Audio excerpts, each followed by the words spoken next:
เวลาพักผ่อนเมื่อยก็จะมีกระหอกไว้เท่านี้นี่กก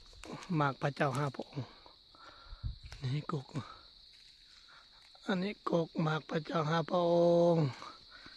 มันเห็นตกอยู่แถวนี้ก็มีหมากจะเป็นหมากอย่างนี้หลังจากอยู่ในมันแตกออกมาจะเป็นหมากอย่างนี้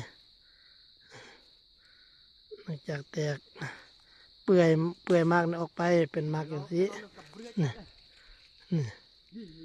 หมากพระเจ้าหาพระองค์นี่เต็มนี่ตามพื้นนี่ตามธรรมชาติ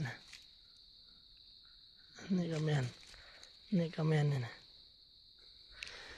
กกมันมีสองกกอันนี้ก็แมนอันนี้ก็แมนแต่ยังน้อยอยู่กงนี่ยังบ่ทันใหญ่แต่ก็สูงเติบอันนี้ก็แมนอยู่อันนี้ก็เลย